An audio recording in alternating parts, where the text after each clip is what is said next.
My priority is, and has been for at least 20 years, 8 hours of sleep a night.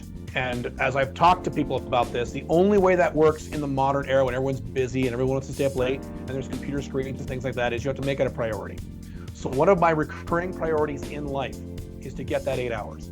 And what I discovered lately, I started using, I was using a Fitbit for a while, but even before that I was tracking my sleep, when I go to bed, when I wake up. Now I've got an Oura Ring. This thing's great. So what this does actually tells me how much I'm tossing and turning at night, how much real sleep I'm getting. It also shows you the deep sleep, the REM sleep and things like that. I don't think that's very accurate, but what is accurate is showing you when you're asleep and when you're awake. And through experimenting with this, I've optimized it where when you sleep, and this is normal, you're awake 10 to 15% of the night. You toss and turn, you wake up. You might not remember being awake, but you are awake. So if you add all that up, that's between 10 and 15%. If it's more than that, you've got some kind of problem you need to resolve. So it's 10 to 50%, which is normal. So I figured out that if I'm in bed 8.5 hours, 8.5 is my magic number. That means with the 15% in there, I'm asleep 7.5. So I have 7.5 hours of real sleep, and that's optimal for me. I feel the best, I look the best, I don't get sleepy, I don't get touchy and angry. A lot of people have a lot of temper problems and they're touchy and pissed off because they're not getting enough sleep. I don't drink coffee. I've never drank coffee in my entire life. I've never done drugs in my entire life. And we can talk about that later if you want. Never been drunk in my entire life, so that helps. But I don't need coffee in the morning because I've had plenty of sleep. So yes, I make it a priority 7 nights a week. On rare, are there some nights where I'm out and I stay up late?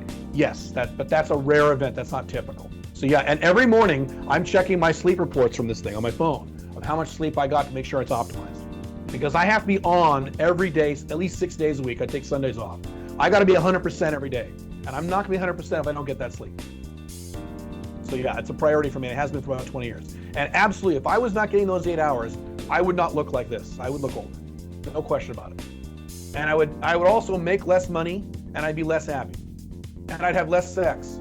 And my sexual performance would be less. All these things, all that stuff, if I wasn't getting that sleep. I've had numerous complaints from people, women in my life, friends.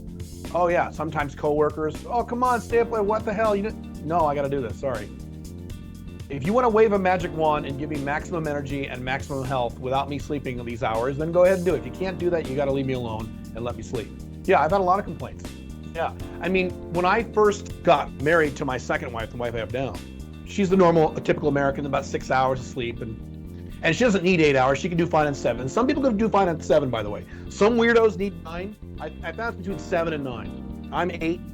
Some people need 7. But it was very difficult for her to understand. I have to be in bed, lights out at whatever time it was back then, 11:15, so I could wake up at a certain time. And it was just like, why can't you just stay up and relax? And no, I've got to sleep. I have to be 100% tomorrow. All right. So I experienced the same thing. People don't understand how important it is. Westerners in particular, they don't understand, and they don't want to. People don't want to go to bed. It's a thing. I think a lot of it is psychological holdover when we were kids. When you were a little kid, you didn't want to go to bed. Your mom said, time for bed. You're like, no, I want to stay up late. I think a lot of that carries over into adulthood, and you don't want to go to bed because you're having fun on Instagram or playing a video game or whatever the hell you're doing. You don't want to go to bed. And so you stay up and stay up and stay up, but you got to get up early the next morning for work. You can't adjust that time. Yeah, sleep is critical, and people don't understand how critical it is. Correct.